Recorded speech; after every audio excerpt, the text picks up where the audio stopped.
We're talking about the clashes, the escalating clashes in the Middle East, Israel and the Palestinians.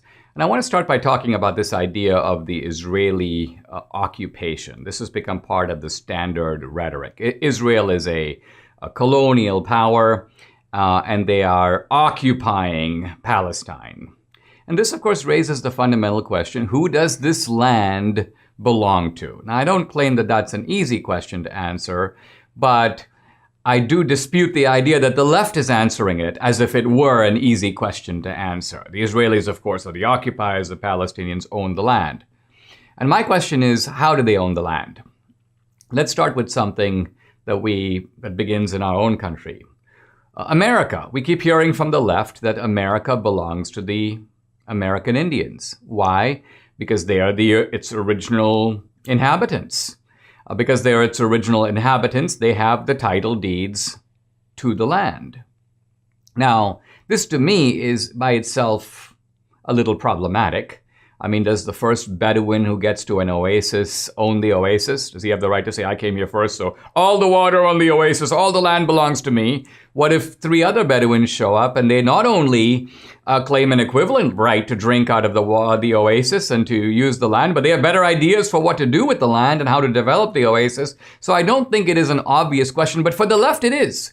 Oh yes, we took this land from the Indians. Well, if the original occupants have the title deeds to a piece of land, and by that exact same logic, the Jews, the Israelites, own all that land. Why? They were there first. Let's follow the history of this for a moment. This was Jewish land. Now in 70 AD, with the destruction of the temple, the Jews were thrown out. There was the Jewish diaspora, Jews scattered all over the world. That land was occupied by different types of people under different regimes. Eventually, Islam came along. Let's remember that the Roman colonizers were replaced by the Islamic colonizers. And that's how we got Muslims on that land. But there never was a state of Palestine. They were just Muslim farmers and sheep herders and so on that land.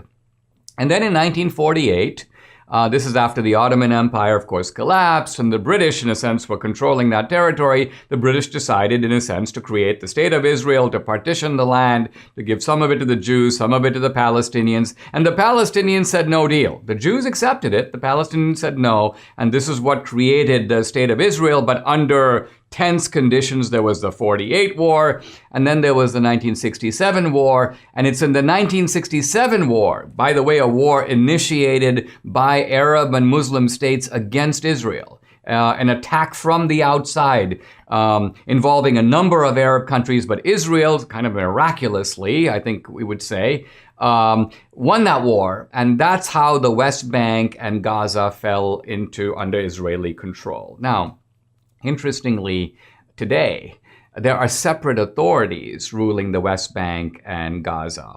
The West Bank is controlled by the Palestinian Authority. This is Abbas. This is the old legacy of the PLO, the Palestine Liberation Organization. Gaza is controlled by a completely different group, a rival group, Hamas. And Hamas, I think it is accurately described as a terrorist operation, terrorist in its tactics, terrorist in how it chooses to fight. And there's a rivalry between the Palestinian Authority and Hamas. That is part of the backdrop of what is going on here.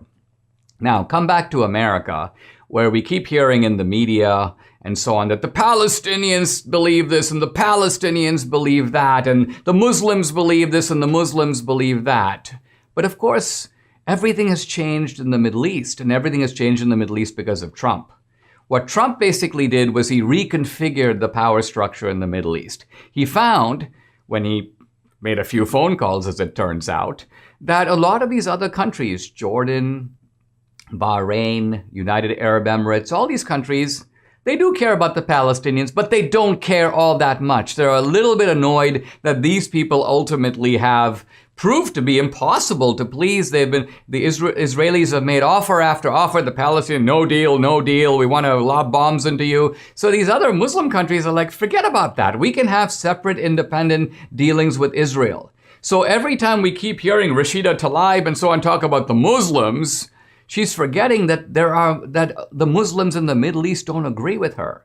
In fact, I ask you right now, where is the big uproar coming out of Riyadh, Abu Dhabi, Rabat, Khartoum, or Amman over any of this? Those countries, you notice, those capitals are dead silent.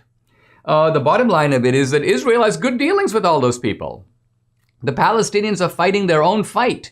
And there's a big pretense that in fact, John Kerry at one time said, you can't resolve anything in the Middle East without the Palestinians. Well, Trump proved you could.